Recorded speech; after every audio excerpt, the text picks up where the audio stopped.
Hi, I'm Phil Dispenza, and this is Collecting, Investing, or Somewhere in Between. This episode, I'm going to do something a little different.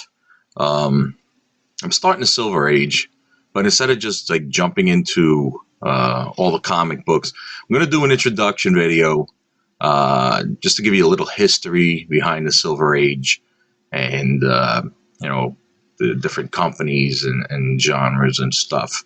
Uh, I decided to do intros because I'd probably be repeating myself.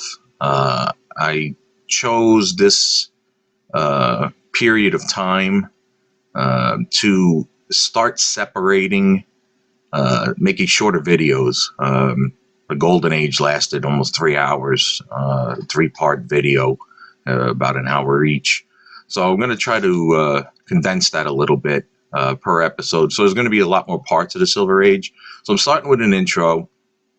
Um, you're going to see some run over, or whatever you want to call it, the runs that continue from the Golden Age. But the Silver Age technically started when Showcase 4 came out with the Flash. That's when they officially put it, which was in 1956. So begins 1956. People say 1969, 1970 is where it ended. Pretty much where 12-cent covers pretty much stopped and 15-cent covers started to begin on your many of the titles, because there were already some companies that were putting out 15-cent books. I think Dell probably, or Gold Key or something, had started beforehand. But anyway, so DC, the only superheroes, because superheroes started dying out in the 50s, and the only superheroes that were left were Batman, Superman, and Wonder Woman. And it wasn't until the Flash, comes out, and then DC finally starts putting out more of the superheroes. Some new ones, some of the Golden Age heroes, they updated or they created new versions of their characters. So, like I said, when we get to the superhero, because there's going to be so much as to tell what to invest in. It's tough. I'll just probably pick out some of the bigger things, keys and stuff. But superhero is going to be a while. I'm actually not going to record that today. Like I said, slow. Hardly any superheroes were out. Marvel didn't really have superheroes until 61 with the Fantastic Four. So superheroes are tough for collecting. I mean, there's only DC, but we'll get to those in another part. Marvel had a mix of comics at this period, especially when the Silver Age first started. Again, they were putting out a lot of their, non-superhero stuff because they didn't have anything. So you had your romance, you had your, I think even the westerns, Rawhide Kid and things. I don't think they had any war. I think that was DC's real big thing. But they had their funny animals. They had their teenage cartoony types of characters, the girls, romance and stuff. So it wasn't until 61 until Marvel jumped on the superhero, created Stan Lee, Jack Kirby, Ditko. They started creating all these superheroes. And this, like I said, so involved. So that's going to get its own part in the future. You still had Harvey. Harvey was putting out, by this time, they started putting out a lot more stuff. And, again, I'm just going to keep going with the genre. That's how I'm going to break the parts down.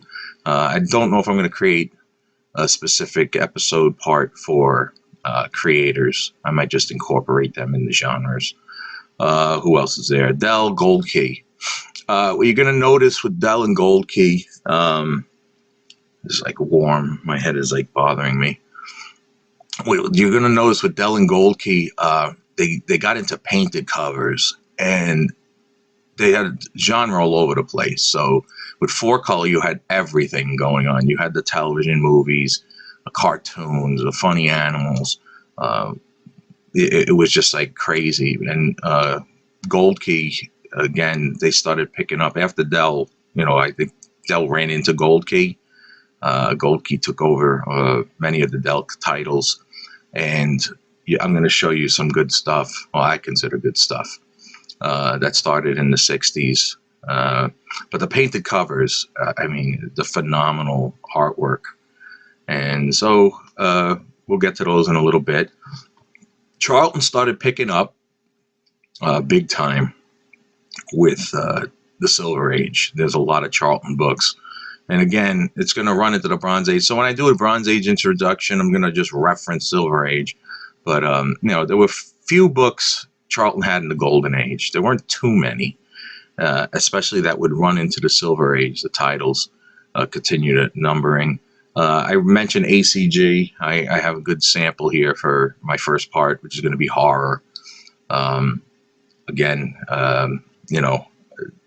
different books that these companies put out. I'll get to each one in the genre. I'm going to mention Undergrounds. They started in the 60s. They ran into the 70s. I don't know much about Undergrounds. So I'm not going to even create any episodes and no parts for the Undergrounds. So if you're interested in Undergrounds, like I said, Fabulous Furry Freak Brothers, or I forgot even some of the titles, but Robert Crumb, you do some background checking if you want work. If you want information. I'm very tired this morning. In fact, you know what? Let me drink some water. Maybe it'll wake me up. It's actually warm in here. And I wanted to put the fan on, but I think it'd be interfering with the sound. So I didn't want a drumming, humming, whatever in the background. The one thing I'm going to note was the decline of certain books through the Silver Age. And I ran into the Bronze because, some of the titles continued into the Bronze and then just totally died off. So I'll mention that in the intro. But romance, a lot of the companies started going away from. So if you had, say there were 30 titles with pertaining to romance, there might be 10 by mid Silver Age, mid 60s or something. Just throwing those numbers out. I have no idea. I didn't really look. So romance, Western, and again, I think I mentioned this in the very beginning of the comic intro. Certain genre are just not going to be collectible. I don't think they're going to be collectible in the future. And I'll mention some things too.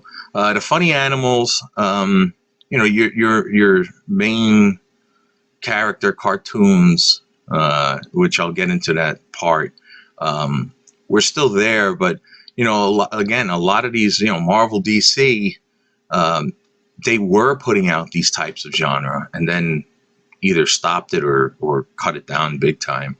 And then even horror, it's weird because there were so many horror books. And then when the Comics Code came along, like EC just died out, stopped producing books. And I'm going to show you a lot of horror in this first part that by mid to late 60s didn't even exist anymore. So that's my intro. I'm going to get into the first part. Like I said, it's going to be horror. I got good, decent samples. And some of the samples I'm going to mention is I might have showed you a couple of earlier issues in the Golden Age, but I'm going to show you Silver Age anyway. It's always fun to see some horror things. But the extremity of graphics, how graphic covers were. Like I said, Comic Code Authority. I think that's what it was. You didn't see severed heads or hanging things on the cover anymore, or really horrible, pictures on the cover, which used to sell in the Golden Age. They had to tone down.